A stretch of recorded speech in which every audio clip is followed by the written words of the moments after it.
Call the January 19th meeting of the Urban Flood Safety and Water Quality District Board to order. And I'll read the roster and please indicate your presence for the record. Ann Gravitt. I'm here. Bob Salinger. Lori Stegman. I see her, but she's muted. Sorry. Here. Here, great. Corky Collier. Here. Dave Ritma. Here. Mike Weatherby. Shirley Craddock. Present. Eric Molander. Here. James Allison. Here. John Niyama. Here. John L. Bell. Mary Helen Kincaid. Here. Paul Lumley.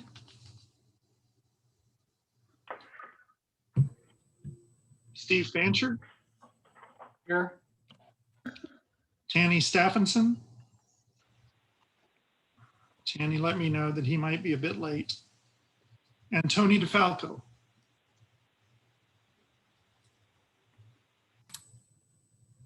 All right, Emily, I think we have a quorum. So hopefully people will make it in the next few minutes. Can I just add, Councilor Weatherby, I don't know if he will be continuing with the board. He was not voted, he lost his position in the election. So I don't know what their plans will be to replace him. Yeah, we're waiting on Fairview City Council to decide how they want to move forward. And we just haven't heard from them yet.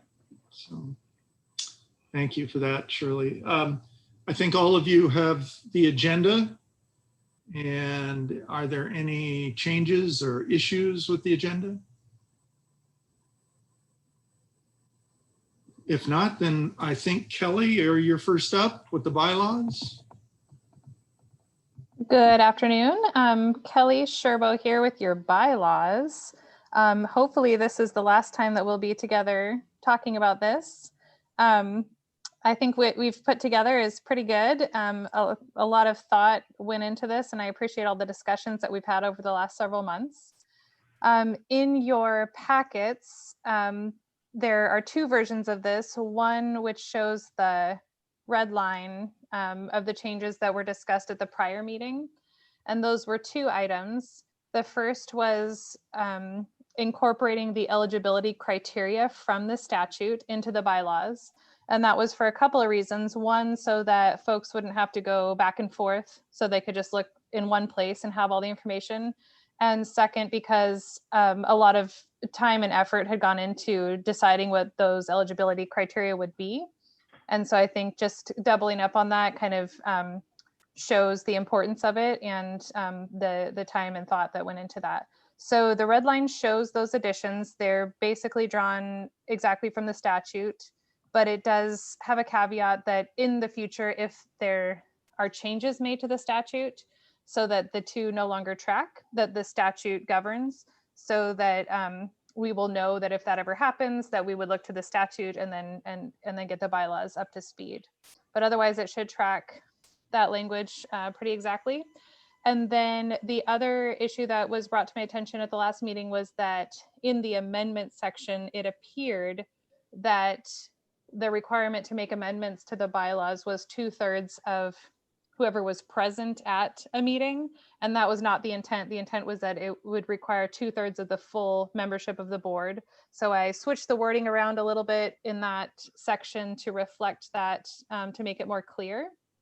And so the second document in my section of your packet is a resolution that that has a clean version of the bylaws attached, and that is ready to be passed if everything looks okay. Oh, are there any, excuse me, questions of Kelly or comments on the final version hopefully final version of the bylaws.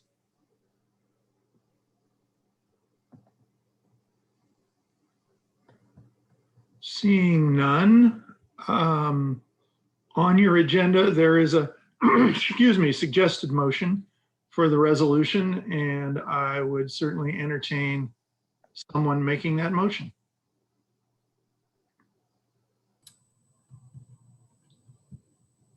This is Shirley. I will move to approve resolution number 20-21-01-01, a resolution adopting the bylaws for the district of the Urban Flood Safety and Water Quality District. I'll second it. It's Mary Helen. Shirley Craddock has moved. Excuse me, Mary Helen Kincaid has seconded the motion, which is to approve the resolution before the body. Any discussion?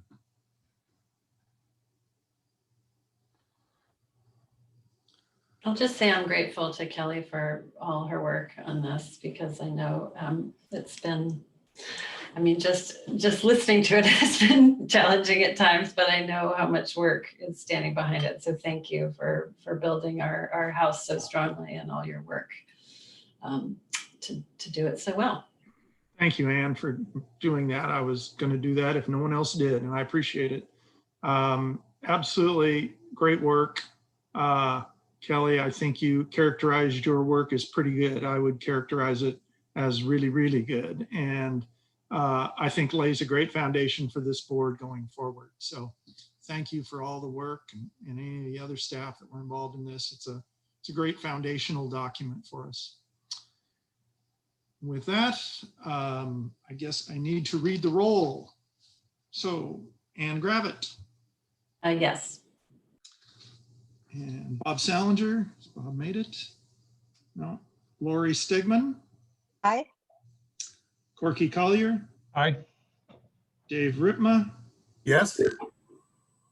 Mike Weatherby hasn't made it, I don't think. Okay. Shirley Craddock. Aye. Eric Molander. Aye. James Allison. Aye. John Niama. Aye. Let's see, John L. Bell, have you made it to us? No. Mary Helen Kincaid. I vote aye with great gratitude. Paul Lumley. I am here, but what are we voting on? I just arrived. Hi, Paul. We are voting on the resolution that's on the agenda regarding the adoption of the bylaws. Okay. I vote aye. Thank you. Steve Fancher. Aye. Tanny Stephenson. Tanny, have you made it yet? No. And Tony DeFalco. No. And the chair votes aye. And again, as Mary Helen indicated, with great gratitude. Okay, I think that is the bylaws piece of business. Everyone should breathe a sigh of relief that we're done with that for now. And next on the agenda is Casey Short with the budget process and timeline. Casey? We move this, is he here? I don't know. I don't either, because I think he's thinking it's later on the agenda. If we can move it to the latter part, can we switch this one behind the Urban Flood Safety Water Quality District? I see Is he here? Casey in the call. Okay, perfect. Casey, you're on mute if you're talking to us. There you go. I am here. I had you on in the background. I don't see my picture anymore, but if you can hear me, I can hear that you. ought to be good enough. Yeah, I don't know if we you can can see me either. We can hear you. Okay. Emily is putting up the budget timeline, which I'm going to have to look at on my own because, oh no, never mind. I can figure this out. Sorry.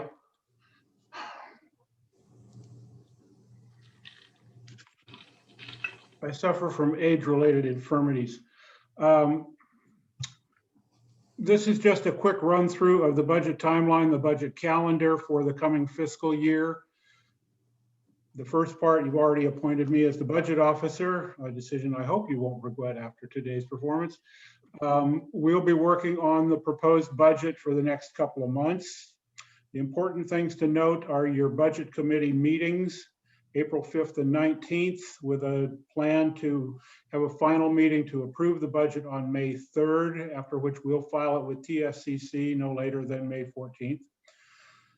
We do have a hearing date set for your hearing before the TSCC, the Tax Supervising and Conservation Commission, June 3rd at 3 p.m. I would expect that to be virtual. If that changes, we'll all be very glad of that. Board to adopt the budget at your regular meeting in June on the 21st, and then we'll file the adopted thing with TSCC. So the important thing from my perspective is that you all get as many of these dates on your schedule for the budget committee meetings and the budget hearing in front of TSCC as you possibly can, so we can make sure we have quorums to do this important work. And we'll get Emily to get those out to everybody, to set those up. Are there any, excuse me, any questions of Casey? And Sure. I don't see any, Casey. No, lucky me. Thanks for putting me at the top of your agenda. I can go back and figure out how to beg money from the city of Portland for Pen 1. Hey, hey, hey, hey, hey, hey, hey. Okay. A noble thing and my own. Yes. So next up, Colin is going to give us an update on the Corps' feasibility study. Colin? All right. Thank you all. Colin Rowan, Deputy Director at MCDD. Would you go to the next slide, please, Emily? I'm going to give a quick update on some of the background around the U.S. Army Corps of Engineers feasibility study. Also hit on what the goals of the project are, a little bit of a review on the federal process, and then spend most of the time talking about the findings of the study to try to give this board as much information, background. This kind of builds on some of the other briefings around Levee Ready Columbia, the history and other ways of addressing modernization needs for the levee system. So if you go to the next slide, please. So just at a very high level, I'm going to kind of jog through the first 10 or so slides, but just reiterating that local interests, largely landowners wanting to be able to farm year-round, built our initial levee system that were a series of embankments. Importantly, in the 1930s and the 1940s, the Army Corps of Engineers came in and invested and actually made these into engineered levees. The Corps continued to be involved in this levee system after the tragic 1948 Vanport flood, which flooded 3 out of 4 of the drainage districts. The Corps came in the 1950s to help rebuild and assess what other types of updates were needed. The Corps also came in the 1970s and in after the 1996 flood, all to help and support the drainage districts as the local sponsors of the federal system. So all the levees are federally authorized, meaning that they were congressionally authorized, and the drainage districts as the local sponsors are responsible for keeping them in good working order. Next slide, please. So this relationship changed pretty dramatically after Hurricane Katrina, especially through Superstorm Sandy. At that time, it became a national priority to update the way that levees were managed and to make sure that a higher level of standards were recognized. One other important change that happened after Hurricane Katrina was the relationship between non-federal sponsors and the Army Corps of Engineers changed. So the Corps no longer would certify urban levee systems for FEMA accreditation for the National Flood Insurance Program. And our system is a very urbanized system. And so therefore, we had to go about meeting these standards, not with the federal support, but really focused locally. So you can go to the next slide, please.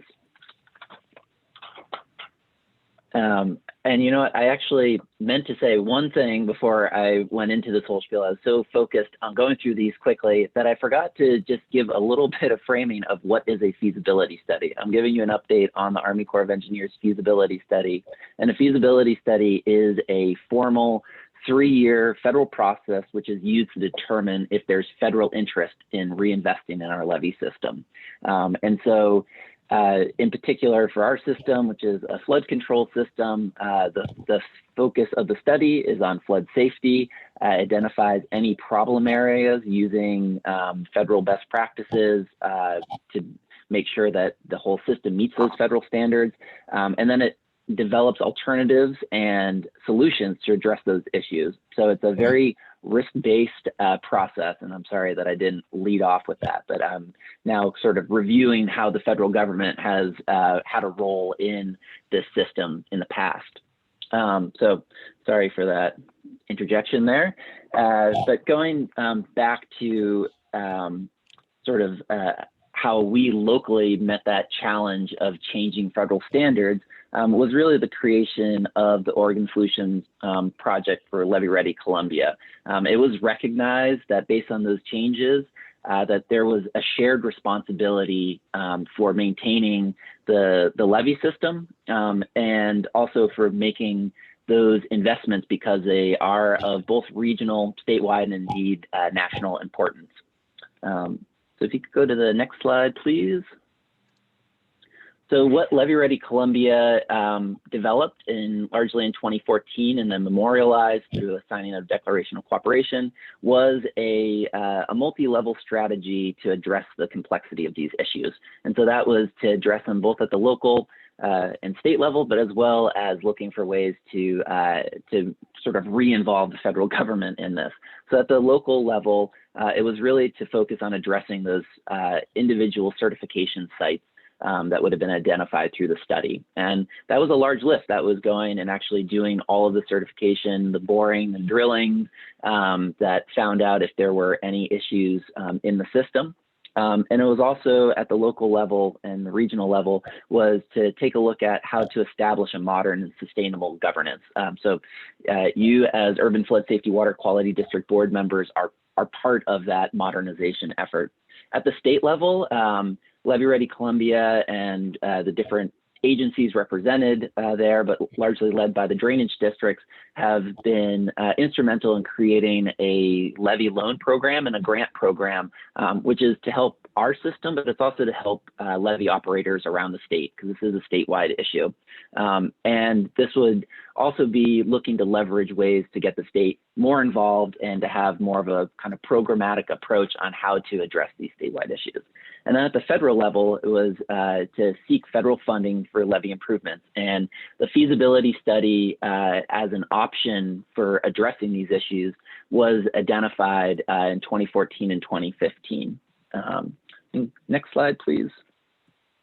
So in 2016, February of 2016, the proposal to formally pursue a feasibility study with the Army Corps of Engineers was brought to the Levee Ready Columbia partners, and they approved this approach. MCDD hired a federal lobbyist to support the effort, and it was really, importantly, we were able to engage the Oregon delegation, and many of the agencies and groups that you represent on this board were also instrumental in sort of raising this issue up to that federal level.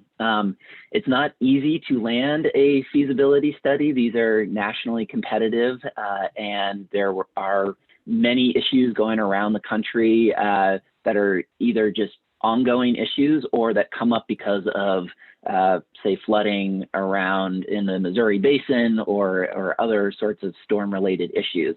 So in 2017, Congress actually created a much larger, slightly more proactive approach in response to what happened for Hurricanes Harvey, Irma, and Maria. And that was to put a small amount of the total recovery dollars aside to look for preventative ways to address flood-prone areas. And so we put in our third feasibility study request at that time as part of that, what's called the storm supplemental appropriation. And we were able to be requested and received the feasibility study in 2018. Go to the next slide, please. And so that brings us basically to where we are in the middle of in the phase, which was receiving that feasibility study in 2018. The drainage districts, all four of the drainage districts serve as the non-federal sponsors, as they are the non-federal sponsors of the levee system. And throughout this process, we've continued to engage both with the community, but also with the Levee Ready Columbia partners who all play a role in the success of the project. So next slide, please. I want to spend a little bit of time going through what the study goals are, and these are from the Army Corps of Engineers, but they were developed with the drainage districts. So really this is a study that is focused on flood safety. It was authorized just through the single flood safety line item, business line of the Corps. They also want to make sure that we are able to increase or at least maintain our resiliency and reliability of the system. Something that's really important and pretty unique for such a large system that we have are the cross levees in between the different districts. For the Corps, they definitely see it functioning as a system, and those cross levees serve as a certain level of reliability. They also have the goal of being allowing us to have increased operability and decreased response time. Improved operability, as an example, would be our crew being able to spend more time directly responding to flood fighting versus having to clear the grates at the pump stations or things like that that take a lot of time, but might not allow us to respond to sort of acute issues in the field. And then to the extent practicable, they also wanted to make sure that took advantage of recreational opportunities, make sure that if there are access roads on top of the levees, that they would be designed in a way that recreational trails could be built on top of them in the future, and then also to minimize environmental impacts of the system. Next slide, please.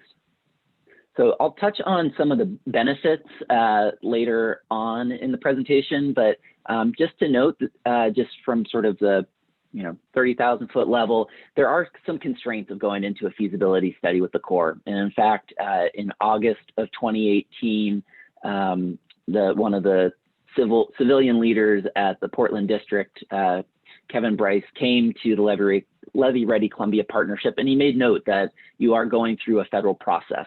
And so that federal process changes the overall control over the project. So this was only authorized for flood safety, and it's strongly focused on addressing those issues that are needed for modernization. It also limits the local control of the process, and I think some of you have been aware that we continue, especially as staff and as Drainage District Board, to try to make sure that there is as much community input as possible, and also to make sure that our needs are met through this planning process. And that's the last piece there, is the sort of community involvement challenge, where the federal process is extremely prescriptive, and we want to make sure that we have somewhat more of a iterative approach where we can bring changes to the public. And I think we've had some success with that. So next slide, please. So the overall process is not just the feasibility study. The feasibility study is the first phase. It is a 3-year phase. After that is completed, a successful feasibility study will actually be recommended. It receives what's called a chief's report from Corps headquarters. If it gets to that point, there's a few other steps that it has to go through, but then it needs to be included in the Water Resources Development Act. And so the next Water Resources Development Act, for it to be authorized, is in 2022. And so the goal of our study, which is set to conclude in October of 2021, is to be included in that Water Resources Development Act of 2022, which could mean that we would begin the next phase as early as late 2022 or possibly after that. That next phase is called the pre-construction engineering design phase. It is a 2-year phase that the Corps takes their designs from about a 35% design all the way up to something that is fully constructible.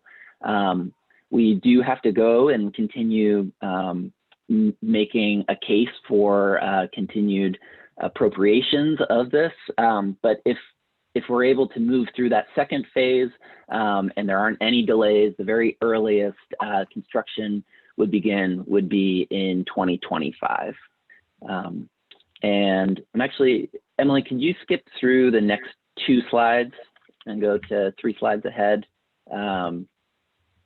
These are sort of different ways, and actually 1 more slide ahead. Yeah, those are just, or 1 back, sorry.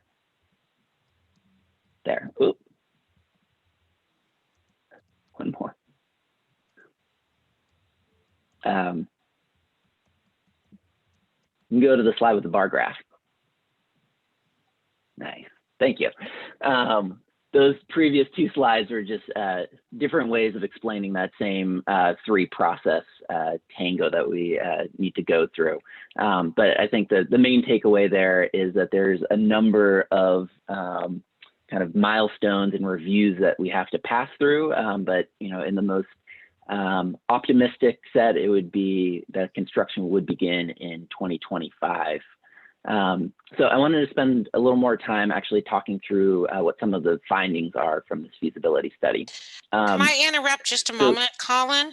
This is Peggotty. Yes, please. And I just wanted to add one thing. As Colin has put up here, this is the best case scenario. Recognize that we are competing nationwide for those dollars. So the earliest would be in 2022. And I think those WRDA dollars go out every 2 years. So the next phase would be in 2024. I just want people to manage expectations and that it took us a number of years to get the feasibility study. We are a great project, but we are competing nationwide for these dollars. So. Okay, I'm sorry, Colin. No, thanks Just wanted to put that in. No, thanks for noting that, Peggotty. Because that is a really important thing to note. And it's also important to note that during the storm supplemental, usually the Corps is only able to authorize a couple flood control projects each year for feasibility studies and a handful in total. This was a huge lift on their part, and there are more than 30 studies authorized all through the storm supplemental. So we are, competing nationwide. We're also competing against, the ongoing cycle of storms. So things that come up, the more immediate, acute relief that may be necessary. So yeah, thank you for noting that, Peggotty. So I wanted to spend just a little bit of time on some of the study findings, and the Corps using this process not only identified sort of the vulnerabilities of the system, they also needed to identify when the system was most vulnerable. And we're very familiar with our kind of spring freshet cycle where snow melts in the spring, and then some weeks later we get high water. And in no way is that necessarily predictable. Of course, the Vanport flood happened on Memorial Day weekend in 1948. But what the study has found is that we are at much higher risk from climate change and the higher frequency of rain on snow events. So that's actually what just happened about a week and a half ago. And we saw, if you've been by the Columbia or the Willamette River, you've seen just how high it is. These are events that create a much quicker spike in our river elevations, and without much way of having any kind of flood storage up higher in the Columbia Basin, such as the dams that are operated through the Columbia River Treaty. And so the levee failures by season, this demonstrates that winter is by far the highest risk to our system. And Penn 1, where the Vanport flood originated, is definitely the one at highest risk. Next slide, please. So there are a number of ways that levees fail, and there's breaches that are caused by numerous things, and we can go into those details some other time.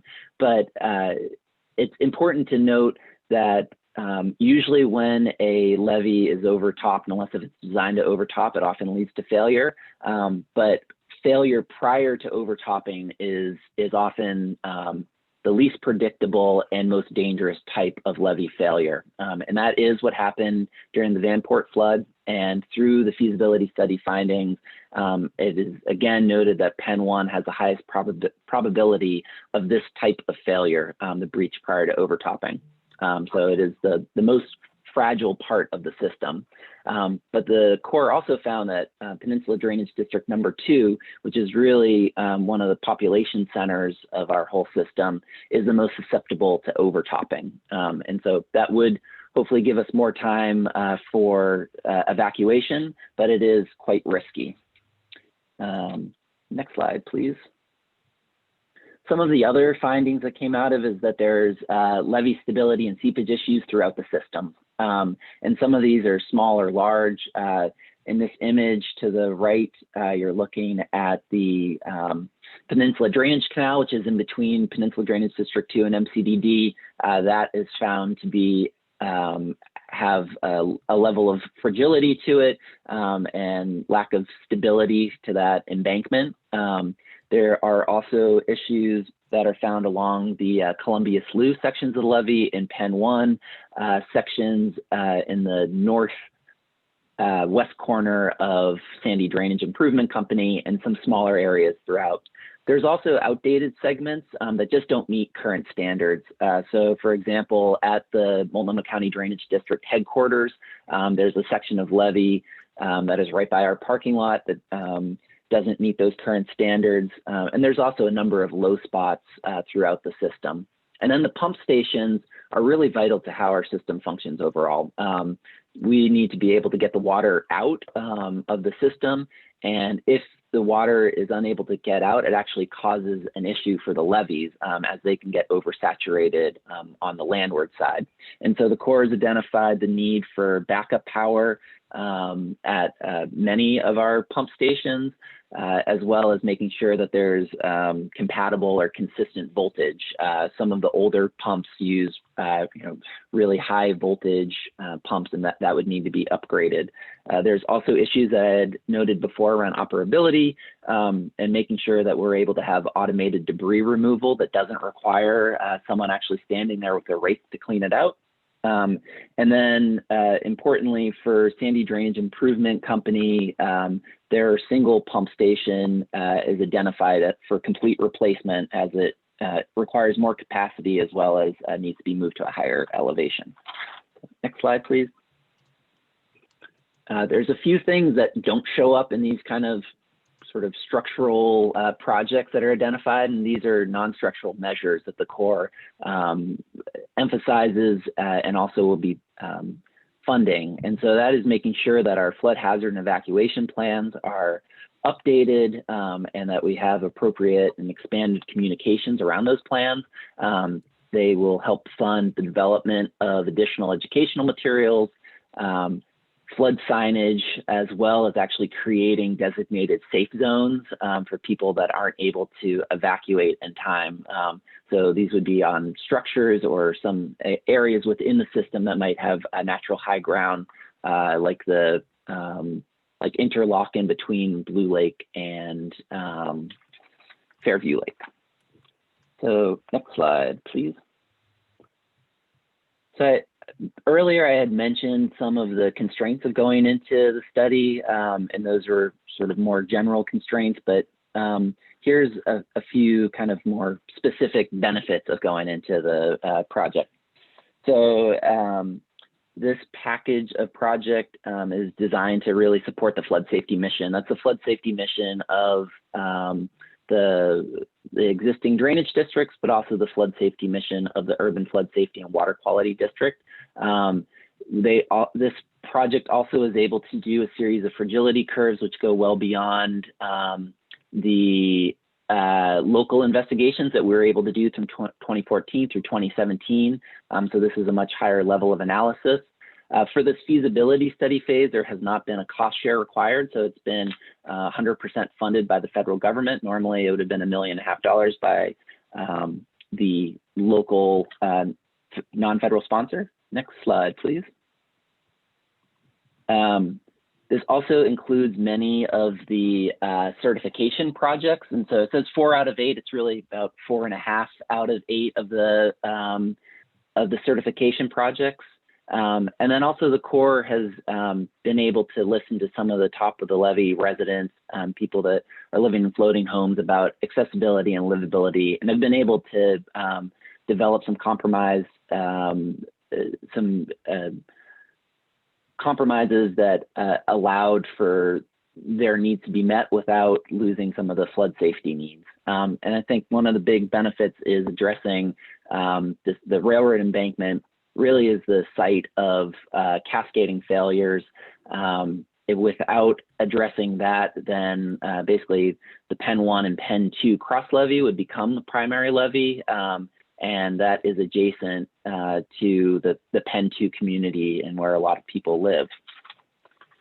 So next slide, please.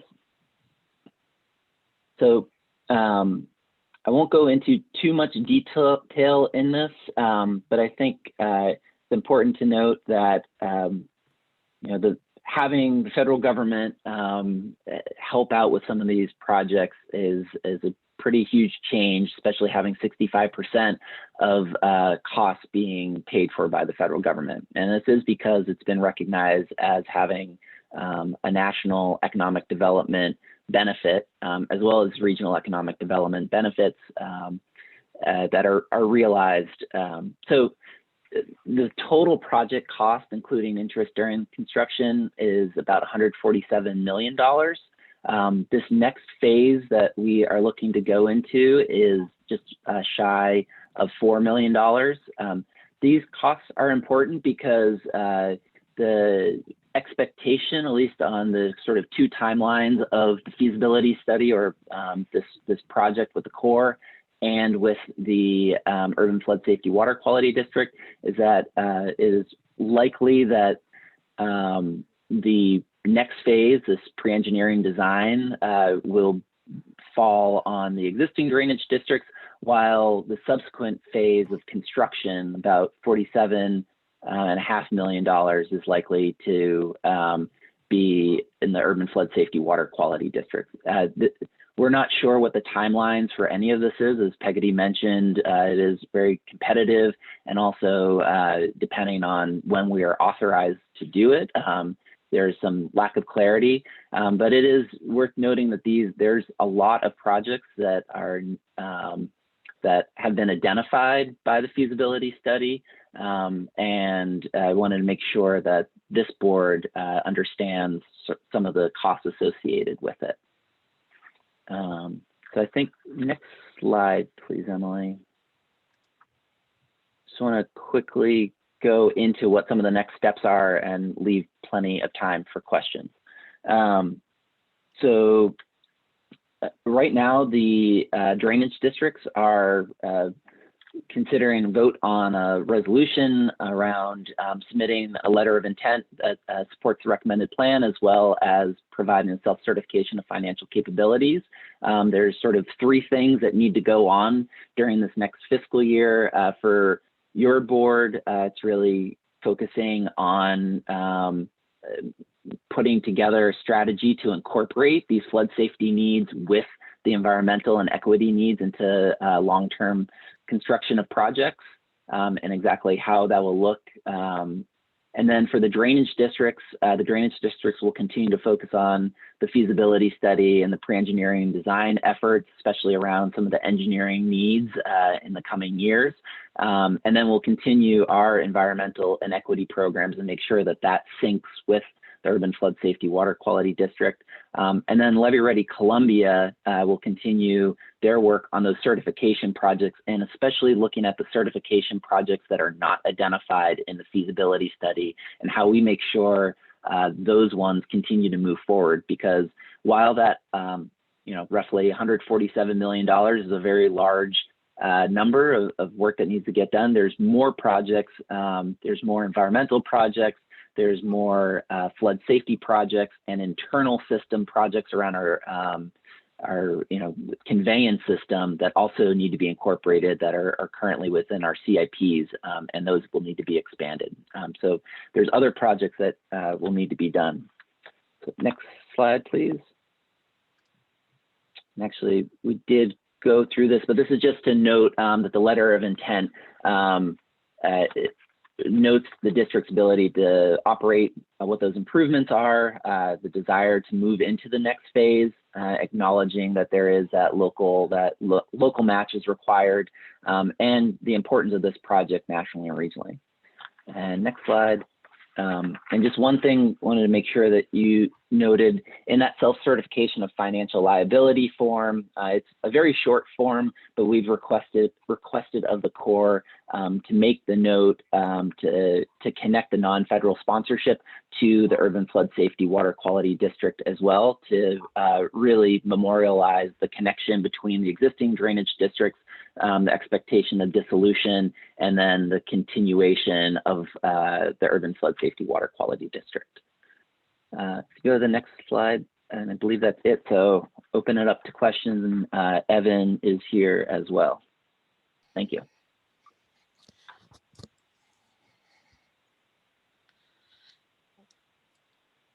Questions for Colin? And Colin, has the U.S. Army Corps of Engineers updated their cost estimate with the revisions that have come about?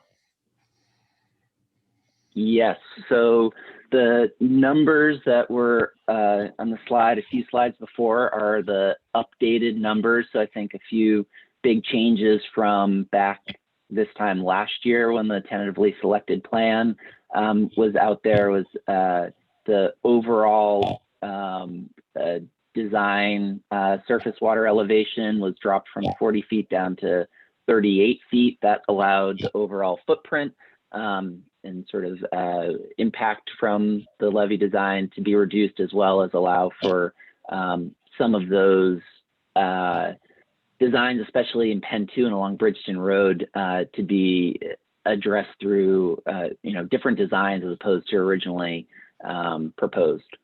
So yes, those are the updated cost estimates.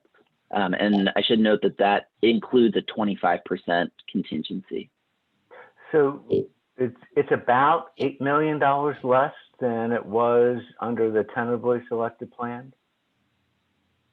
I believe it's about $12 million less. About 12 million. I would have to, I would need to check on that. I'm not sure off the top of my head the exact difference. There's a few things such as the interest during construction and a few other, as they keep on sharpening the pencil, numbers aren't directly relatable, but yeah, I think it's about that. Okay, thank you. Hey, Colin, this is Anne. Just a simple question. Do we have this PowerPoint? Did we get, or can we have this PowerPoint if we didn't get it? Because I'm not sure I have it. Yeah. Thank you. Yes. Mr. Chairman, I see a comment from Bob Salinger in the chat room, and I was wondering if Bob could review the comment, because not everybody has access to the chat room, and also explain a little bit more of the context of why this information is being presented. Bob, are you willing to do that? Sorry, you faded out of me there at the end. Can you repeat the end? Bob, Paul asked if you could explain your comment verbally, because not everybody has access to the chat, and just give us, the context for the comment. Sure. My comment is basically that a number of groups submitted comments on the Corps preferred alternative. They were joint comments. They opposed the preferred alternative on the basis that it does not meet Levy Ready's environmental justice and climate resiliency goals. The Corps has explained that by saying that their program is very, very narrow and doesn't address those issues. We don't believe that that's a legitimate escape hatch for the Corps. They still have to meet environmental and environmental justice mandates. That's part of the reason that they do a EA or an EIS, an EA in this case. The comments were pretty extensive, and there were a lot of groups on there. There's been no follow-up in the 11 months that have ensued since those comments were submitted. I've raised this issue previously at some of our meetings. I just want folks to be aware that there is pretty strong concern about this proposal out in the community, and it is not being addressed. And the further we go down this road without addressing those concerns, the harder it becomes. And if I look at a parallel situation, I think of something like the Rose Quarter, I-5 Rose Quarter project, where a lot of groups flagged a lot of issues for a long, long time. They were ignored. State went through an EA process, and now it's blowing up. It's much easier to address these kinds of concerns early rather than late. And so I want to keep flagging it for folks, because there are some pretty strong concerns. And I think they're going to come to a head sooner or later. I think it'd be better if they came to a head sooner. I've got a question, because I think I share a lot of those concerns. My problem is my ability or experience or skill at offering a solution. At the very first Levy Ready, or there was one of the early Levy Ready Columbia meetings held out in Gresham, a woman from a Seattle project came and talked about how their project had blown up over, I'm going to say, kind of similar concerns, and it went on for 9 years. I said, I certainly hope that didn't happen here. And I'd still share that concern, that I hope it doesn't happen, that we can find the right solution. But Bob, I didn't read every single concern from those statements that were submitted, but what would make it right with these groups? I guess I need to hear that argument or statement. It's how could we avoid this, as you said, blowing up? I'll share the comments with everybody. I'll send them out in the next day or so people can see what's in there, because I think they were 23 or 24 pages long. So you don't want me to run through them all now. No. But a few of them have been resolved because the project has changed to some degree. But some of them are pretty substantial in terms of pretty much ignoring, from our perspective, environmental and environmental justice issues. This was in our opinion, a pretty weak environmental assessment that really bypassed those issues. So, I think it would start with a discussion about the concerns that were raised. We thought that would happen over the last 11 months. We had heard at prior meetings that there was going to be some effort to outreach to concerned groups. I know there was some outreach to the neighborhoods, but the signatories of this letter, as far as I know, were never engaged. So I guess to be blunt, which I tend to be too often, what would make this right so it doesn't blow up and we don't spend 9 years going back and forth? I think sitting down with the Corps and seeing how we can figure out some of these issues. Who's sitting down with the there's Corps? never been a response to these comments. We've never had any response whatsoever from Levy Ready or from the Corps. And I've been involved with this since its inception. So, I don't want to see it blow up either. My goal in participating is not to see it derail at some point. But part of the reason we've been participating since the beginning was because we wanted to make sure these concerns were on the table and really addressed in a meaningful way. And unfortunately, they weren't. So, I would still encourage the Corps to take some time and see if we can work through those. I'd be interested in seeing their response to the concerns that were raised. They may be simply waiting until the very end of the process when they release their final environmental assessment in response to comments.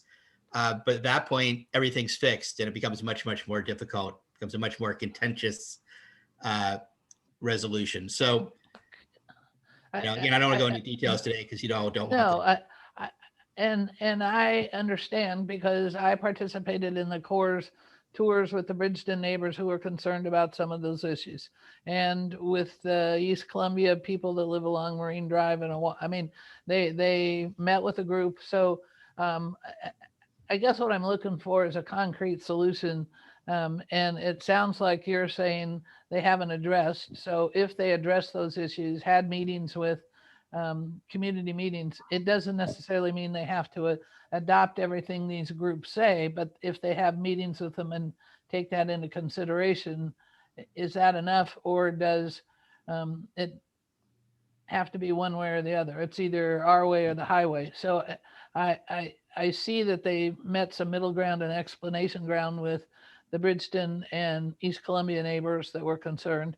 And I guess what I'm looking for is a concrete suggestion of, if it's to address those concerns, then can we request of the Corps to have that kind of meeting, or with Levy Ready Columbia, and this is going to go back to Colin and Evan, but how we can address those concerns so that they don't keep saying we haven't been heard.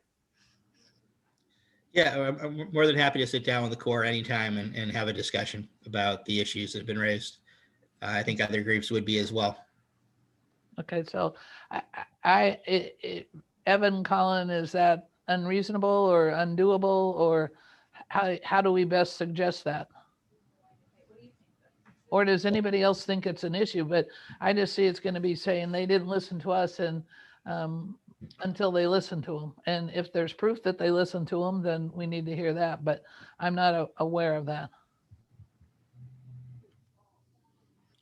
And my question, I think part of this is Peggy speaking. I would like to know, I know they have done some things, and I even heard you, Bob, indicate that some things were addressed. And I think Colin can give us kind of a list of some of those. And then what would be far more, that would also be helpful, is what was not addressed, so that we know specifically where, there has been some compromises, and I don't want it to be interpreted that there was no compromise. And we have listened to people, and we've responded to some of the questions. So Colin, are you able to give us a few examples of some of the things that they took into consideration that were not, like I think the Heron Rookery, there were some other things? Yes, so there's a few things. One that I noted before was just by dropping the 2 feet of elevation, the overall footprint narrows.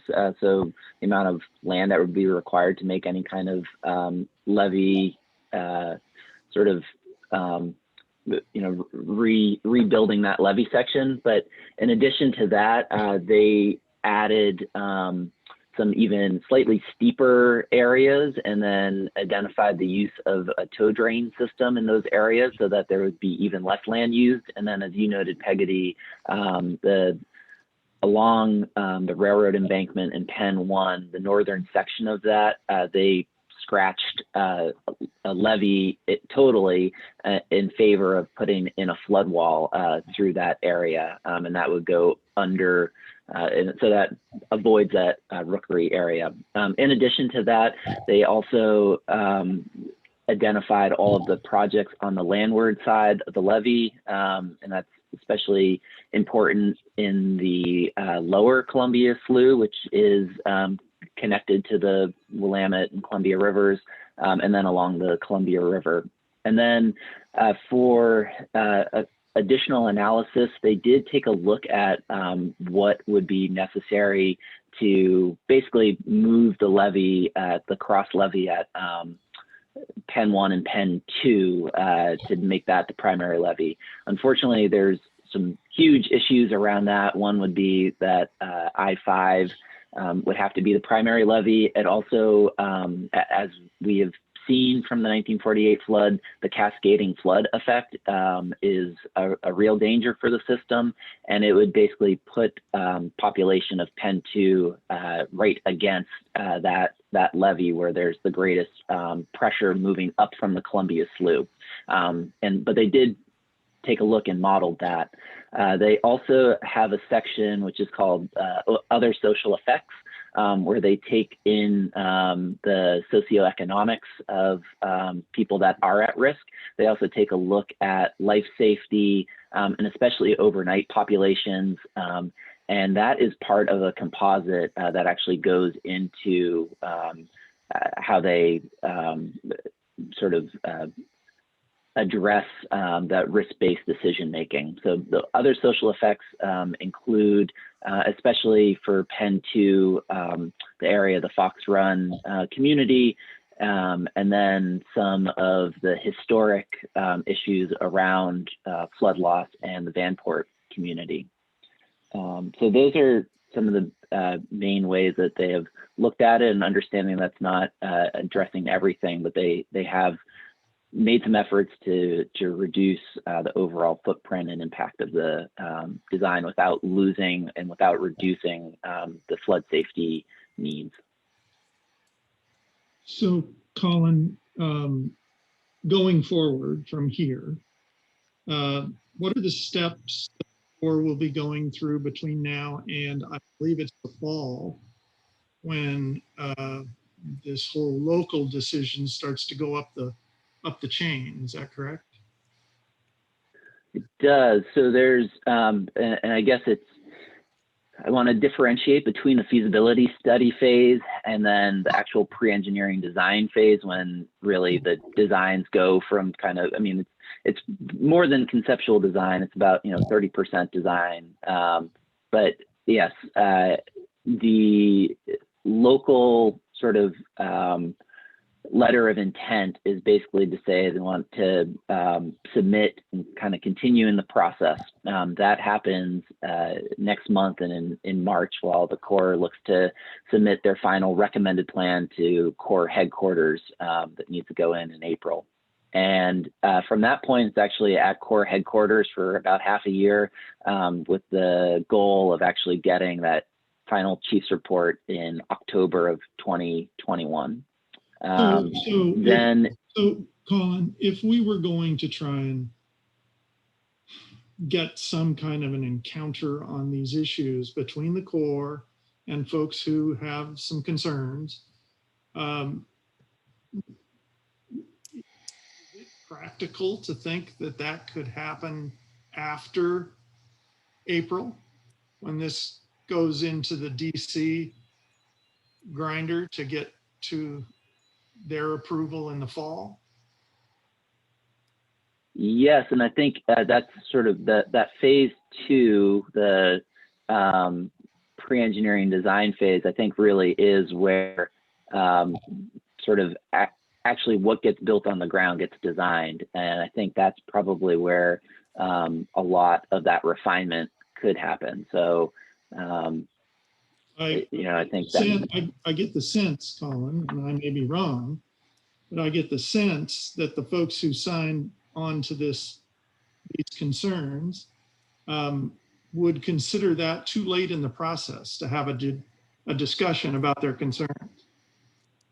So I guess I'm searching for a potential solution prior to PED. Yeah, no, one of the things, this is Peggy speaking, and we need to figure this out in detail, but I would assume once this goes at least to headquarters, do we have an opportunity to get the district folks in to have a conversation or a discussion with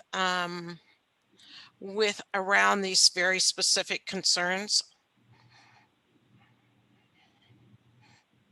I don't know the answer to that. That's why I'm asking Yes, that, I think, I'm asking Colin and Evan that question. Okay.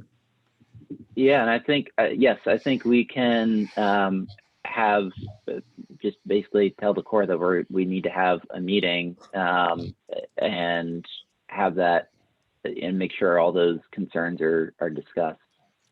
I think that would be helpful to at least start to Yep. get that conversation out.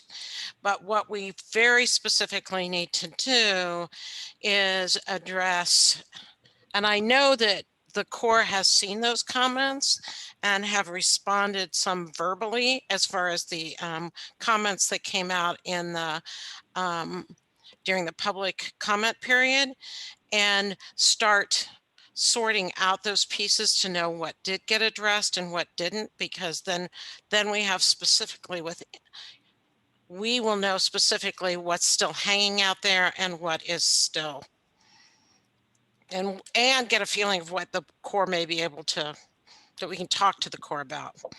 So I realize we're in a bit of a in-between situation. We're not the local sponsor. Nope. You're going to put some language in your commitment that says we're going to be.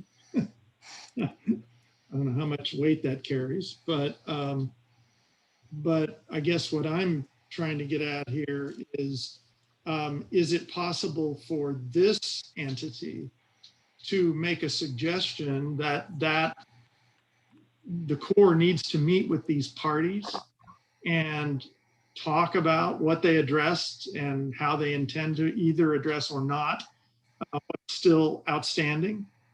And I'm I guess struggling with our role as not the local sponsor, but you know, obviously we now have a statute that says we care about these things. So I'm trying to figure out how to broker these questions. Well, Can I? Am I incorrect in understanding that probably the big obstacle here is whether these concerns, environmental justice, environmental improvement, are outside the parameters of the federal program?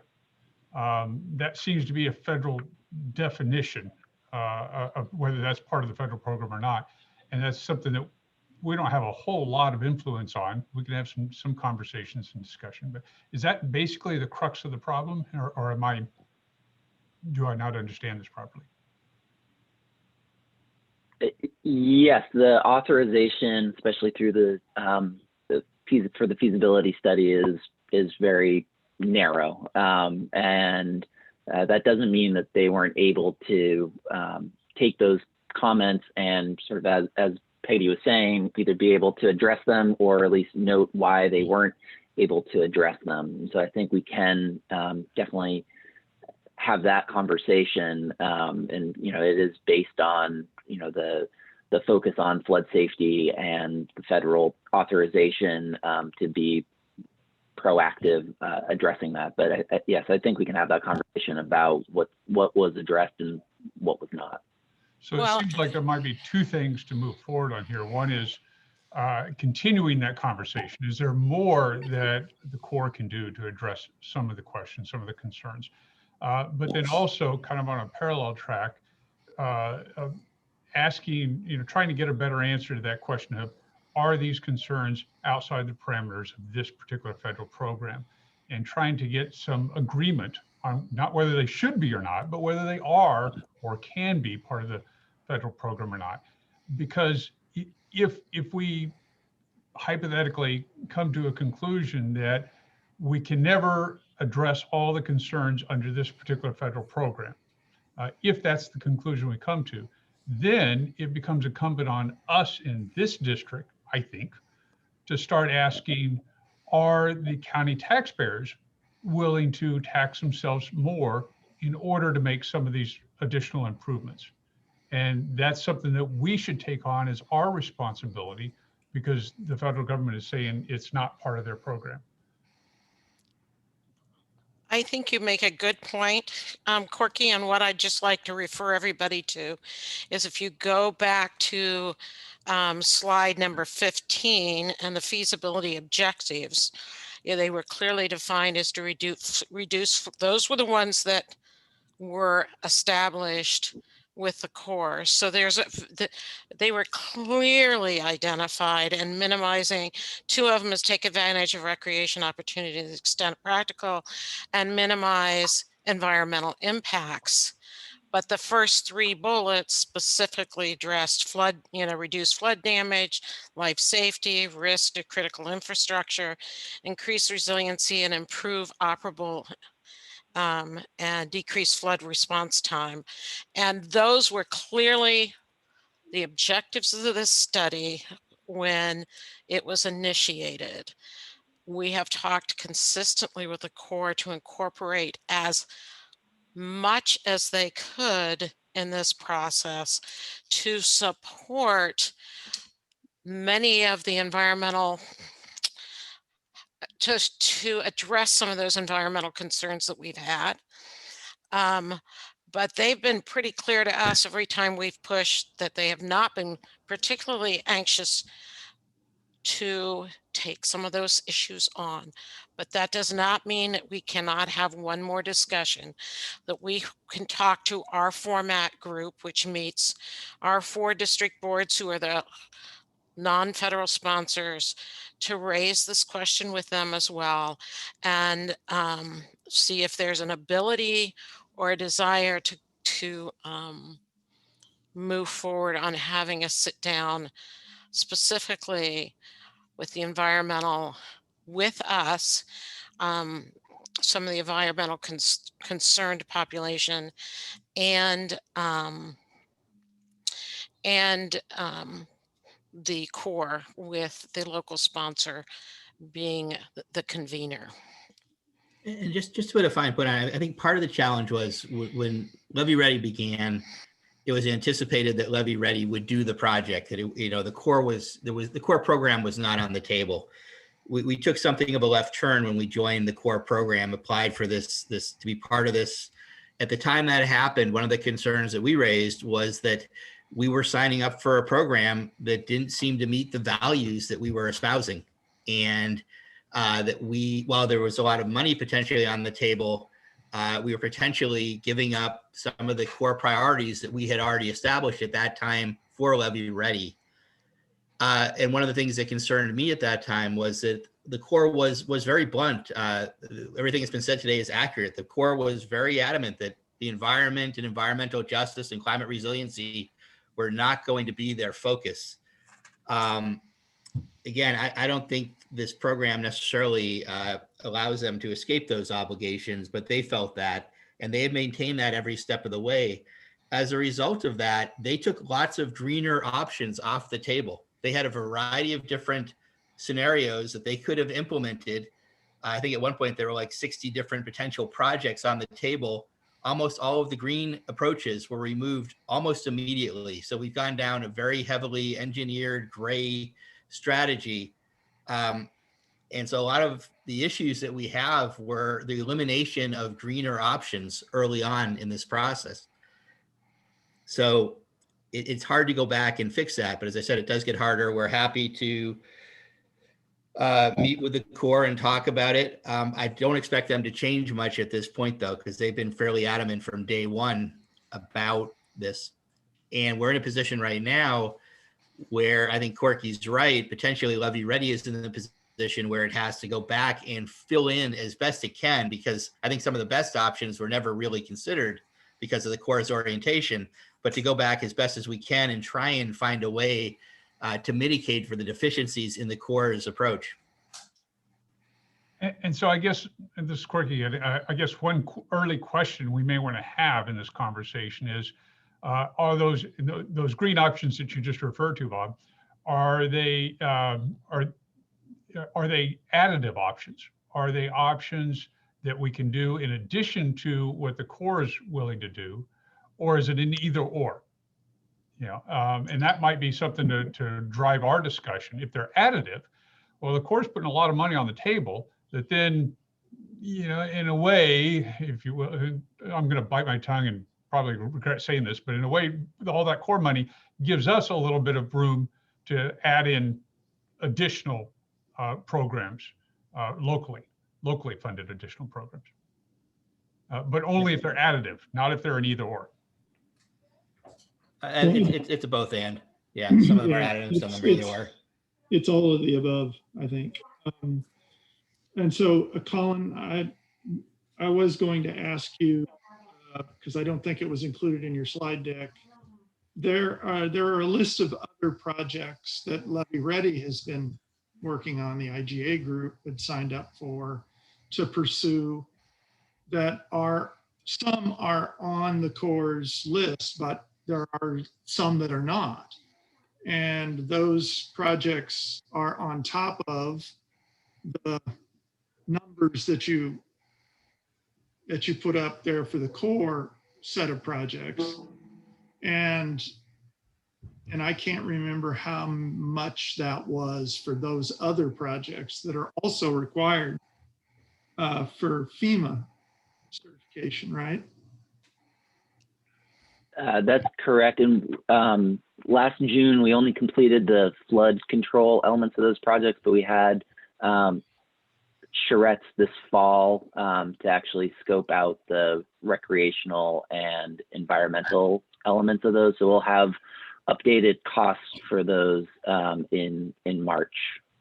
And so running, as best we can, trying to walk and chew gum at the same time, we're going to continue down, it appears we will be continuing down this path with the core, but we on a parallel track have got to flesh out these other projects, which are a big part of the other priorities that our district has.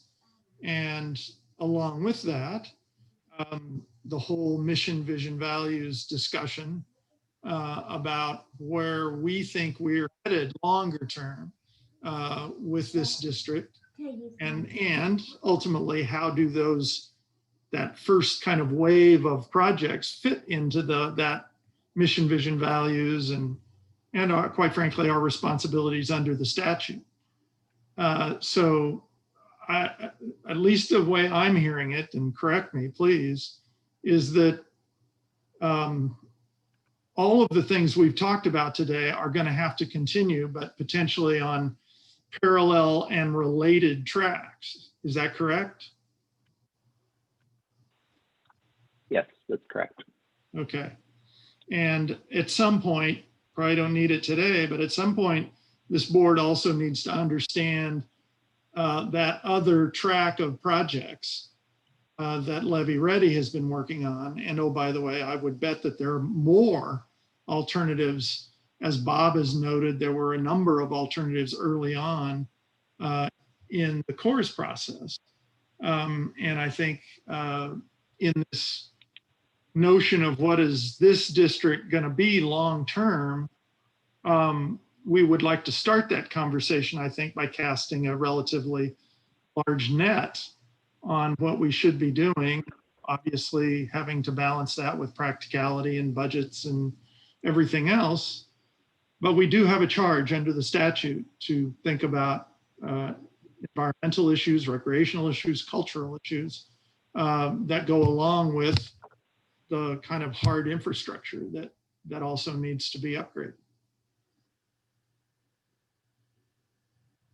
Can something be distributed? I would help me to be able to see this, see what the, if I don't know if Bob could distribute it, but what these issues are, so I have it be more concrete and help. Yeah, I'll send out the letter to everybody. I think what would be helpful for me as a Pen 2 representative, board supervisor, would be, obviously everybody's not going to get everything they want. Jim Shulin's not going to get all the fancy bike path, but they'll put those requests on the table. The environmental concerns. I have an interest in the cultural and history of the area and the Columbia Basin and the effects. But this is not a case of we have a whole bunch of money and we can buy whatever we want. I think we have to make that value and go back to the original, what the intent of the feasibility study is, what the Levy Ready Columbia, because in the end, it's going to be people like me, the landowner, that's going to pay for this. And you're going to have to convince me that what you're buying is going to benefit my life. And I think that's true in anything. The city doesn't have an unending pot of money to buy what everybody wants. And there's 95 neighborhoods that would all like something, but they aren't going to get it. So I'm just trying to make this sort of more localized to who's going to pay for it. And it's going to be landowners. So we have to be able to present them the reasoning behind why we're choosing this over this, or why we're choosing to ask them for $100 more a year to pay for the services that we provide. And so if some of these things get left off the table, maybe they can be met in another way, another funding, another project, whatever. But I just need to be able to explain to my neighbors or the people that I represent in Penn 2 before we sign off on a feasibility study and then it blows up for 9 years because we're not doing what somebody thinks we should, that we couldn't.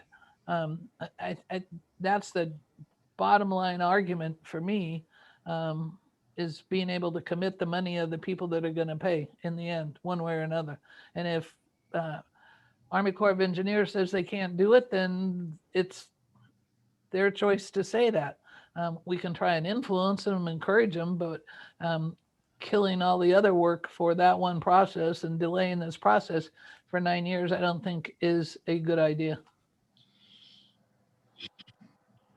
Mike, can I just want to, I think one thing that would help me, and Bob, I'm directing this at you, but is to understand how we both move forward with the federal process and address the concerns. And I'll be honest, I mean, Bob, you've been very consistent about raising this, and I appreciate that. And I have definitely heard that the Corps response has been frustratingly lacking. And I think for me, I have watched the very clear message that Levy Ready was trying to do all the things that we've sort of talked about here as sort of a parallel path to the Corps process. My concern is I don't want to leave the federal money on the table. And I am concerned that if the region doesn't convey to the Corps that we're ready for the next step, the Corps is going to say, okay, fine, we'll move on. And there's a million other projects around the country that we could move forward with, and the Oregon project will sit and languish. We also don't know for sure that there will be a WRDA in 2 years. There have been years where we didn't have them. So I'm in the camp of wanting to try and keep the federal process moving forward, because I really don't want the region to lose access to that federal money. I think there are ways as the process moves forward that we can influence it. I think there's language you can, there can be language directing the Corps. That's what WRDA is congressional direction to the Army Corps. So that is really my question, again, to Bob, but to everyone, is how do we do it? How do we keep all of this moving forward and not risk both losing the federal money, but also risk not doing a project that we think meets the environmental justice standards we've set out for ourselves?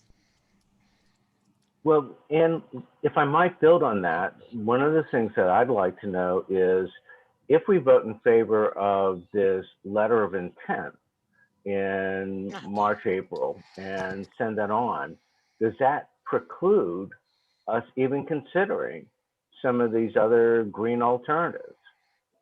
And I see a lot of heads shaking no. So we could look at this as the letter of intent says that we want to move forward with it, but we still have sufficient control over the final engineering design that if we wanted to consider a green alternative, we could. Is that a correct statement? If I may. I'm gonna. Oh, go ahead, Colin. Go ahead, Evan. Sorry, I think I have a delay. Eric, a couple of different things there that I want to touch on. I think you're seeing people shake their heads because it doesn't preclude us from doing additional work or finding other projects to take a green infrastructure approach. When it's not this board that's voting on the letter of intent, it's going to be the 4 drainage district boards. I think the challenge will be that the Corps is looking at a particular approach for a specific set of projects. So if the local sponsors or the local community and sponsors came forward and said, we want to address this same problem with a green infrastructure approach, they're not going to fund that because that's not what they've suggested. So it's sort of, yes, we could go down that route with the Corps, have them focus on that project or those projects, and then we could take, you know, a different approach to a different set of projects. Does that make sense? So, all right, so the short answer is yes, I understand what you're saying, which is that the Corps are a bunch of civil engineers. They build stuff, and one or more of the environmental green solutions is not building stuff. So we're at a point of saying the four boards will vote on this. That will give the Corps of Engineers a sense that, yes, we want to build this. We, as the Urban Flood Safety and Water Quality District, will have a financial self-certification in that. So we do have a voice in that. So really right? quickly, Because it's not the it's not the Urban Flood Safety Water Quality District that's signing the self-certification language. It's the drainage districts. However, we are adding you, we're trying to add you as sort of the point in the future. So at some point in the future, you will have a say in right, but that's sort of like my son buying a car and saying, but daddy's going to co-sign for it at some point in the future. So, you know, this is a valid discussion for us, which is, if there is a green alternative, will it be precluded by signing the letter of intent? And most of the people that I saw on the screen were shaking their heads, no, it's not going to preclude it. We can still consider it. So I think that really is the process of moving forward. So I totally agree. I think, first of all, I don't think when we sign off on, when the 4 drainage districts sign off on this commitment this spring, that does not mean that every one of the core projects will be built. We still have to go through PED. We still have to get authorization in WRDA. We still have to get appropriations. And so we got a few years probably. Obviously, there may be varying degrees of specificity along those few years, but we have time for us to start to work out, first of all, our vision for where we're going. We've got a number of projects that have already been taken under consideration through the LRC-IGA group. And as our thinking evolves about what are the alternatives we'd like to pursue down the road, if we can flesh out certain alternatives that we'd like to pursue and, oh, by the way, pay for, I think we'll be able to collaborate with the Corps about what gets built and what doesn't get built and how it gets built. And I realize that once you go down these paths, there's a certain amount of momentum that builds on things over time. On the other hand, I still think we're pretty much control of our destiny here. And so, but we do need to start to engage in these bigger conversations about what is our vision for this district and how we're going to land on the ground, so to speak. And, oh, by the way, a much more specific version of how we pay for it and how much it will be. And to Mary Helen's comment, at some point we need to face folks in the district and say, guess what? Your bill is going up. It would have gone up a lot more had the 4 drainage districts had to fund all of this. But it's going to go up. And so we've got some kind of challenging both vision and values kinds of conversations to have and fiscal conversations to have with people. And those will happen over the next couple of years. And like I said before, I think maybe we're going to have to walk, chew gum, and juggle at the same time to try and manage all these paths. And oh, by the way, I don't want to remind anybody, but you know, we turn into a pumpkin on June 30. So we got to find some scratch here. Yes. A question? Hi, Dave. Yeah, at the beginning of the discussion of the comments, there was mention of a project like this, I think in Seattle, that blew up after 9 years or something like that for failure to address the issues raised. I just wondered, how does that happen? How technically, I assume it was litigation or something. How does the project blow up for failure to address the issues? And if there isn't a short answer, we can save it for another time. But I'm just not following how the failure to address these comments to everybody's satisfaction, which seems like it won't happen anyway, would cause a project like this to blow up. I think the example that you're referring to is the one that I gave. I mentioned the I-5 Rose Quarter project, and maybe it's not a great example, but I was thinking of that one just because we were involved in it from the get-go, 10, 15 years ago. A lot of the issues that are still in play today were raised early on in that process, kept going down that road saying, we'll get to it in the next phase, we'll get to it in the next phase, we'll get to it in the next phase. Finally, we get to an environmental assessment, a NEPA process.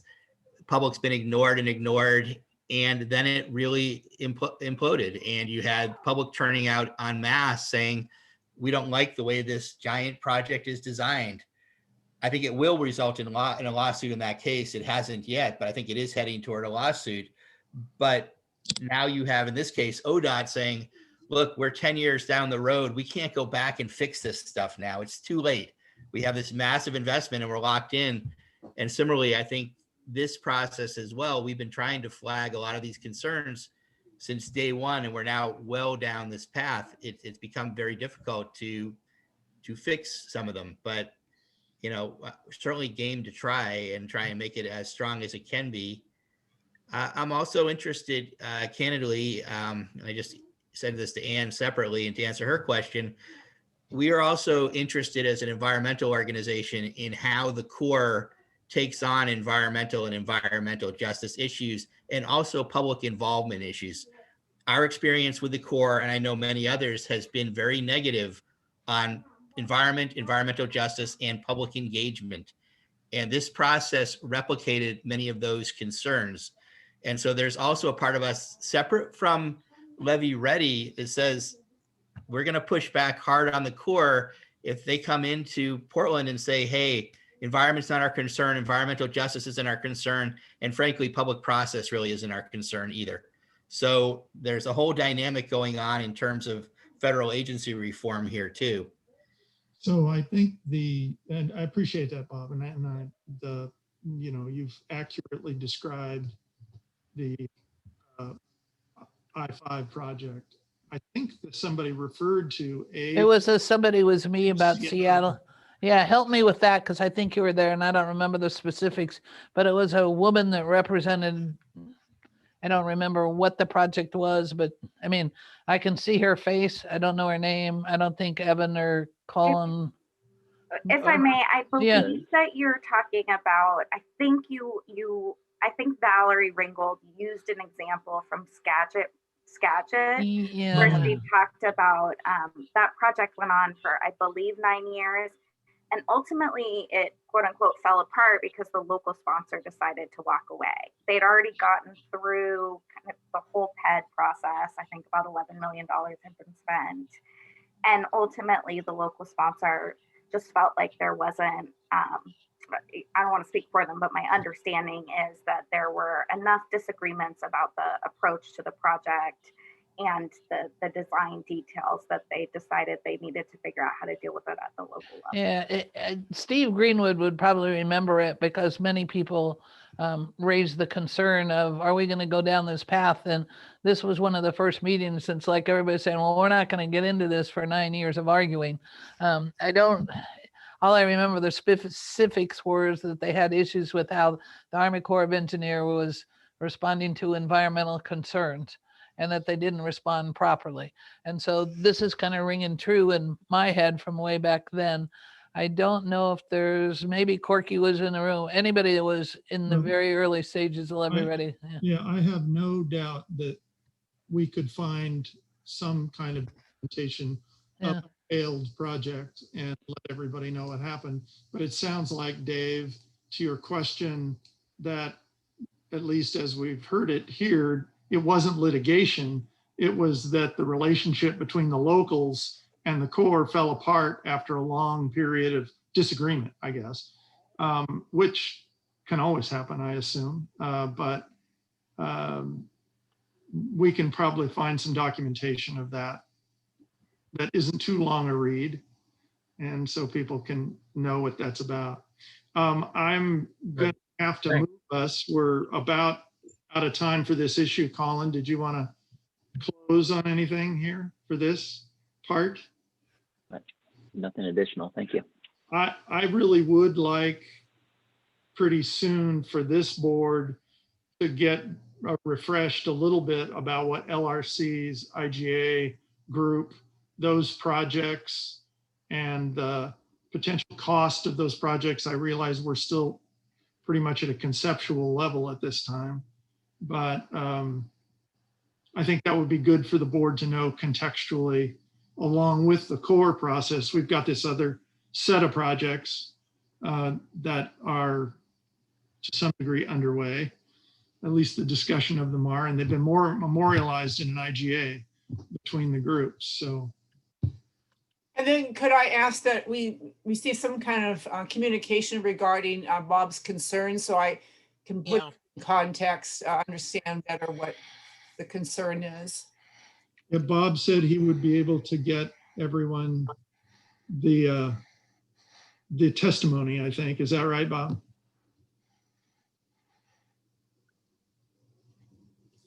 Yes, sorry. That's yes, okay. I will get it out to everybody tonight. Yeah, thank you very much. Thanks for all the time on this today. No, thank everybody for your contributions. Again, we got a few things going on here at the same time. Peggy, I think, are you next on the agenda regarding the? Yeah, the subcommittee. So I'm gonna let Emily start this conversation.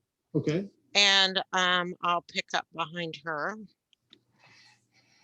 So I just want to talk a little bit about the requirements for subcommittees for you all. Those of you that have served as elected officials on other boards would probably be familiar with sort of the distinctions here, but there's two sets of rules that we're going to want to work in between. And the first is the bylaws that you all just adopted today. And then the second is going to be public meeting requirements. And so according to your bylaws, you all can have subcommittees as long as the board of directors approves them. And so before any subcommittee can go to work, you all as a whole need to authorize them to do so. I think the important thing to know for us that we will need as staff is to understand kind of like the scope of work of those subcommittees so that we can appropriately approach those meetings from a public records standpoint. And so there's two models of subcommittees. The first is going to be deliberative, and that would be a subcommittee that actually produces recommendations for the board. And it's important to know that those subcommittees do require like a full public meeting approach. And so that would mean appropriate public notice, taking minutes, and it's mostly like a record keeping component. And so how that would work is that those subcommittees deliberate at their own public meetings, and then they bring a recommendation to the full board like for approval. The other type of subcommittee would be the informational model. And so this group would more put together like a variety of options for the board to consider, and then the full board would then deliberate and make decisions as an endpoint. And so the informational model does provide us more flexibility as far as meeting time, because it doesn't require like that full public notice. It's a little more lenient on how we keep those records. And so that one would be have a little more flexibility on their ability to meet and what they'd be able to discuss. They just will not be able to like deliberate on issues of the full board and make decisions for the full board.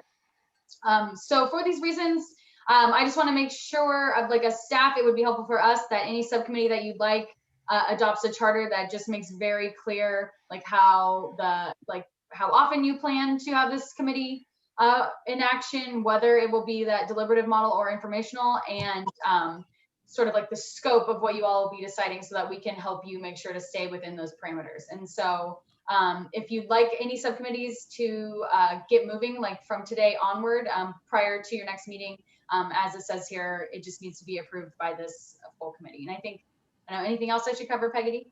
No, I think you got and the next slide just provides us, we sent out a survey of the board to see who would be interested in what committee, and these were the committees that people first signed up for. With the executive recruitment is Mike Jordan, Mary Helen, Bob Salinger, and Ann Gravitt. And then the mission, vision, values. I don't need to read the names, but I guess my question to all of you is that complete? Are we missing anyone that would like to be on one of these committees? And then the board needs to authorize those committees. I thought I had responded and picked revenue development. This is Dave Ripman. Oh, okay. I'll make sure you get on it, Dave. Okay. Peggy, the same for me. I thought I had responded and said the same. Okay. And this is Steve, right? Yeah. Okay. We'll make sure we get those down. This was all I was given, so this was what that's perfect. We'll add addition. Anybody on both of those are for revenue development? Anyone else on the mission, vision, values? Does the committee think there's an adequate number of people on the executive recruitment? Yeah, I mean, that's up to Mike, but this is a joint effort that's going to go on with the MCDD and the Urban Flood Safety Water Quality District. If we get too many, it's going to become a little more challenging, but I will leave it all to you. Oh, that was helpful. You do think that those four is enough from this? I think 4 is enough. Yes. Yeah, there'll be at least an equal number of others who are involved also. Yes, from MCDD, and then I will also be on that committee since I have no skin in this game. Okay, anybody else that, and you know, we're going to form these committees, and we need to talk a little bit also about how they're going to operate. Emily mentioned staffing, and there are already an awful lot of committees with all the different boards that are meeting, it seems like constantly. But this work will be, you know, a little more close to the earth here about getting stuff done and bringing things back to the full board. And I'm gonna, it may be too much for these committees to meet between our regular monthly board meetings and continue to make progress on all of this. I don't know the answer to that, but it has been suggested that potentially all the subcommittees meet 1 month, and on the alternate month, the board meets, our board. And then the committees can work in the next month, and then the next month, the board would meet again. We can try it either way and see, but I'm thinking about staffing. I'm thinking about the amount of kind of brain time on some of these it's going to take. There may need to be multiple meetings between the whole board meetings to make progress on some of these questions. So I guess I would suggest that we try doing the alternate month approach. And I'm open to anybody's opinions about that, obviously.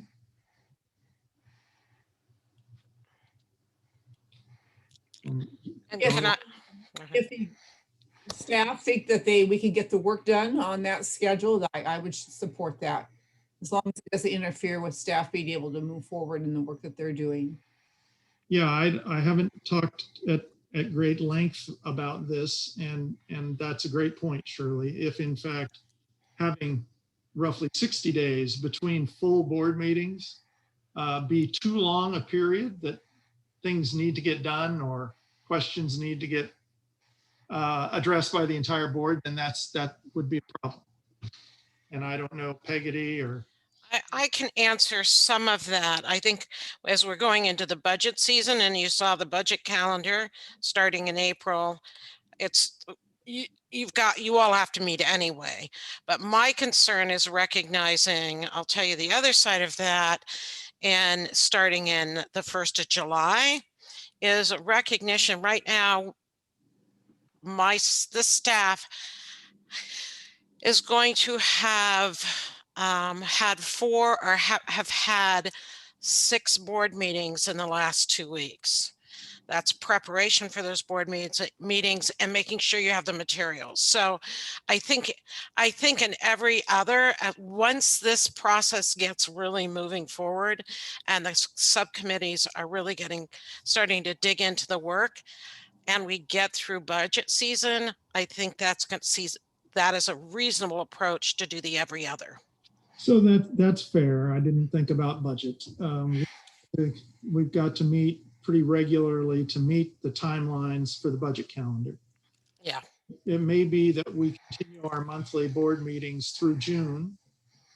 And then, and that allows some time for these committees to meet maybe once or twice and get their charter in place and lay out kind of a work program potentially. Yes. And then we could move to a different kind of schedule, perhaps in the summer. And I think the other piece that I would add to that, Mike, is a recognition whether these are going to be deliberative model for subcommittees or informational model for subcommittees. If it's a deliberative process, then we are talking about making sure how many that we get public noticed, et cetera. If it's informational, it's a little easier for all of us to work around up until maybe July. Up to the 1st of July in the budget season. And so, you know, you can, and anybody can disagree with me here, but it seems like the mission, vision, value thing is an informational kind of researching ideas, discussing ideas, bringing alternatives back to the board. The revenue one is probably ultimately bring us a recommendation, but it might start out as the informational one also. And I don't know if that matters actually. And then on the flip side of that, it seems like the executive recruitment is definitely a deliberative group. Yeah. It may have rules under executive session that it can work, not necessarily in open meetings. So. And I would, I guess, ultimately the MCDD board, it makes the decision on the executive recruitment. And so I'm not sure that would necessarily even be defined as a subcommittee of this board. It's really like those people will be helping us like weigh in on, I think, probably working with the recruiter on the position description and possibly like sitting in on interview panels. But the decision will come back to you all once like from the MCDD board. And so there's no decision-making required on that topic by this board necessarily. So I don't know, Kelly, if you're on, if you have any like a differing opinion, but I think this would be more like you all like acknowledging that those people are going to help with that recruitment, but I don't know that it will technically need to be an authorized subcommittee. Can I weigh in on some decisions? This was going to be part of my presentation that I was asked to do today as responsibilities, but since you're talking about it now, I'm Mary Rowe, the recruiter for the ED. And as far as the executive recruitment team there, subcommittee, whatever it's going to be called, there will be some decisions along the way as far as I'll be making recommendations to those participating on this as far as who should advance at each stage. And then ultimately, it sounds like the final decision on who's ultimately selected from the finalists goes to the MCD. So I don't know if those sub-decisions along the way, as far as moving certain people forward, just think about that as far as deciding if it's subcommittee, advisory, or informational or deliberative. So as far as complying with any kind of public meeting law, record law, those kinds of issues, I guess I would suggest that we just be consistent with what MCDD is doing and not have two different groups in the same group working under different. So that doesn't make any sense at all to me. So let's just try and be on the same page on that group, okay? Yes. And then as far as revenue development, I can go either way on that one. I think people are going to want to consider lots of different alternatives. We have worked a lot on one or two, but there are probably other alternatives that they're going to want to talk about. So, I mean, we may want to bring multiple choices back to the board, but the board may also want that group ultimately to give them a recommendation. So. Can I ask Hong a question, or Kelly? Sure. As it starts out, we can go back to the issue that Mike identified, that all of them can start out as an informational, and if a decision is made to make them different, to make them a deliberative, that can be done, noticed in the board meeting, and then we can follow that path. Yes. That yes, makes the I most think sense. I think that the request to identify early informational or deliberative form is to really help staff manage you all. So if there is enough notice for staff that it goes from informational to deliberative, it gives us enough time, staff enough time to issue a public notice, meeting notice. That's right. And in terms of the executive recruitment search, we'll follow the MCDD procedure, know that there is a potential to call executive session on deliberating on potential candidates. We just have to make sure that those hiring criteria are made public before you go into the executive session, and that you don't make the decision within the executive session. Right. Okay, great. Well, then let's do that. Let's try and keep ourselves as flexible as we can be at this point, and staff and others can keep us, if we stray into another area, then we can declare that. Do we need to have a vote on the creation of these committees? I think we can put a thumbs up, can't we? Yeah, I think it would be a voice kind of that. I think let's do it. Go ahead and do a motion to authorize the implementation of these committees, and then just kind of a voice vote, unless there's any dissent, would be, I think, sufficient. The chair would entertain such a motion. I move that we move forward with an executive recruitment, mission, vision, and value and revenue development subcommittee of the Board of the Urban Flood Safety and Water Quality District. Thank you. Thank you. All in one breath. Thank you. That was Can we get beautiful. Get a second, please. Second. And who was that? I'm sorry. Tanny. Oh, thank you, Tanny. Mr. Chairman, did that motion include the mission, vision, values also? Yes, it did. All three committees. Okay, thank you. You bet. Any further discussion? We're going to do a voice vote. All those in favor say aye. Aye. Aye. Aye. Aye. Any opposed? All right. Thank you all. Really appreciate that. And now Mary, excuse me, Peggy took. Yes, I will. Actually, you're one step ahead of me, Mike. I was going to turn it over to Mary, who is Mary Rowe, who's with Workplace Results LLC. And she is working with us through this executive recruitment. She's under contract, and I will let Mary talk to the board a little bit about the process and give you a little bit of background, what the members serving on the recruitment, the role of those members, and then just a little bit of an overview on the timeline. And I think that will put us pretty close to 5. Thank you. Okay, my name's Mary Rose, just said, and I really appreciate the opportunity to work with you. It's an exciting opportunity for your districts, and it's such an important decision for any board to make with choosing your next executive director. So just a little bit of background, and I don't know if the slides are available to put up or not. But a little bit of background, I've spent over 30 years in local public human resources work. So glutton for punishment, and about 1.5 years ago, I left that to start my own consulting firm, and have just been enjoying working with a variety of districts. I once had the honor and distinction of being hired by Mike Jordan for a job. So that's my claim to fame here with this group. That was when I was HR director at Metro. The role of the board members serving on the executive recruitment panel and is really the first and foremost is maintain confidentiality of the process.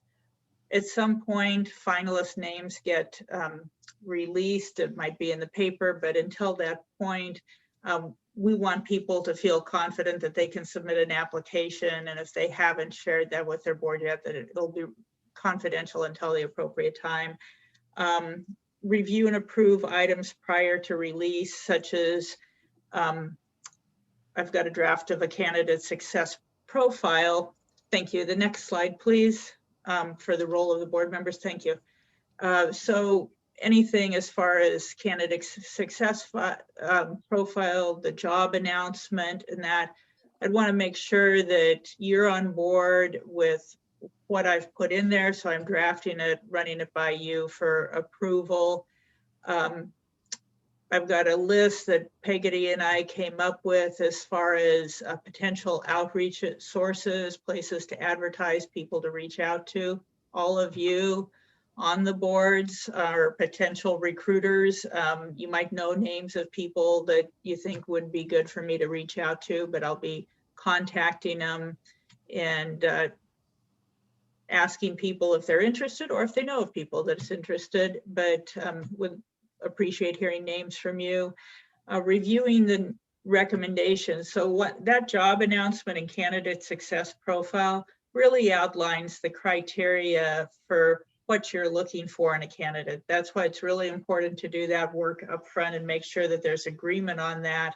And then I would use that to do an initial screening of candidates to see who does and doesn't meet qualifications, who's the top tier, second tier.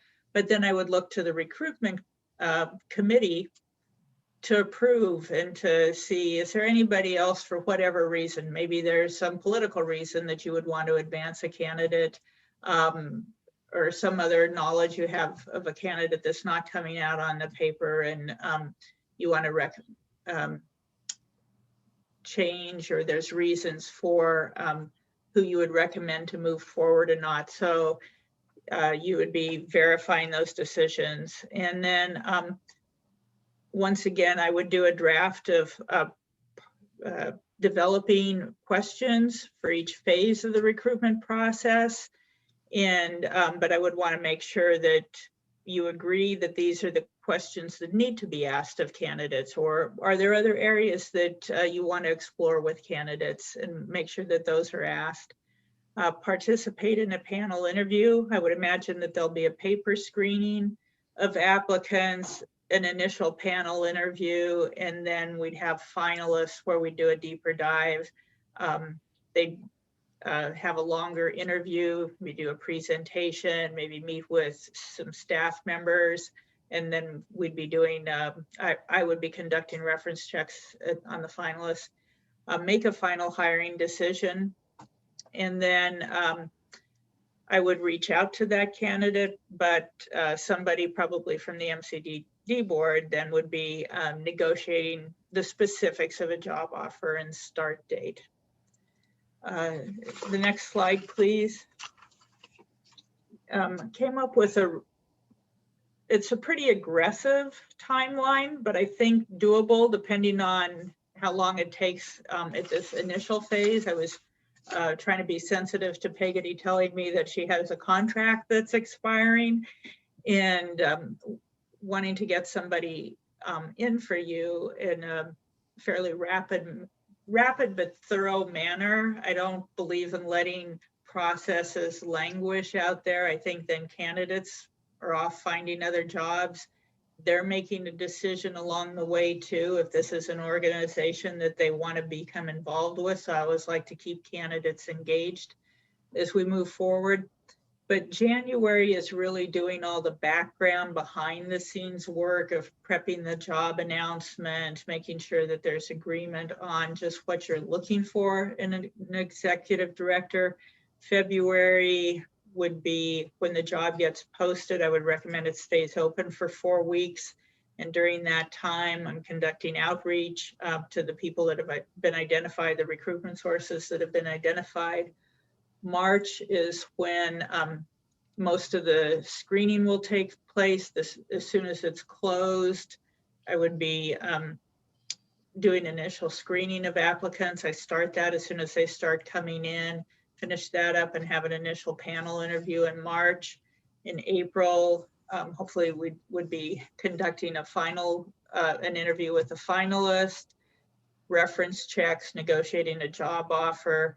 And then sometime in May, you would have an executive director starting, recognizing that oftentimes somebody at this level has to give up to a month's notice of where they're at. Maybe they want a few weeks vacation before they dive into this. So there's always a little bit of a lag there.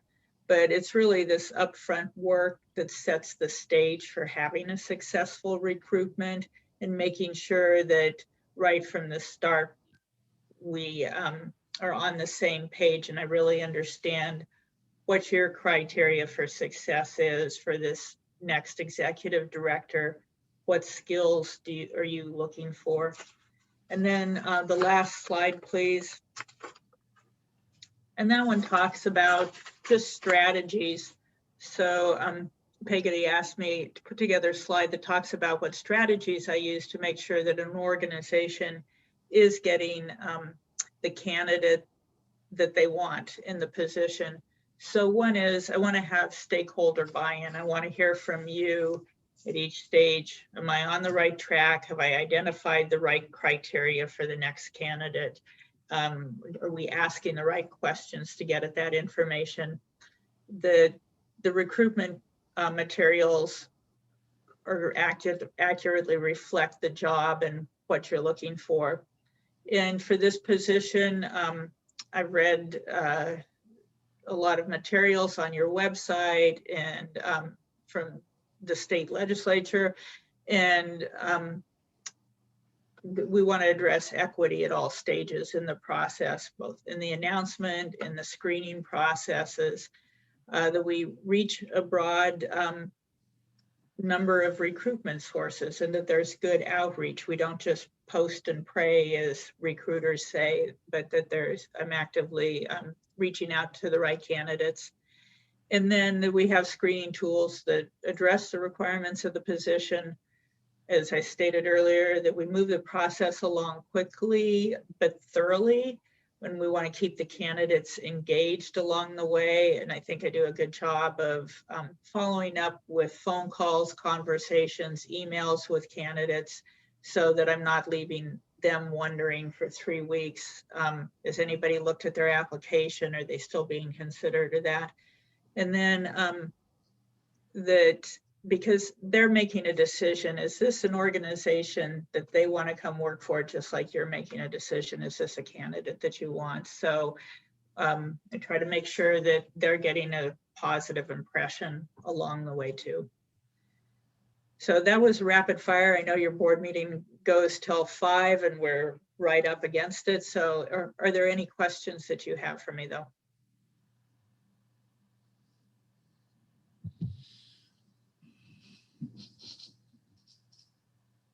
Mary, that was great. I wouldn't use that line about me hiring you ever. That's not, sticking yourself close to me is probably not a good idea, but Oh, I don't know. We might have a difference of opinion on that. Great process, and look forward to participating. Yeah. Oh, I'm really looking forward to this. I was excited to have the opportunity to work with your agency. It's such a unique agency in the area, and little known and probably very misunderstood as to what the role is. I have 2 quick questions. Can we get a copy of your timeline just so I can kind of put, there's not specific dates, but where it said when different things would happen? Yes. And then the other thing, is this going to be a national recruitment, or do we, I mean, I know there's a lot of local talent, and to me, that's important that they have the local knowledge, but I just wondered what the scope of your recruitment was.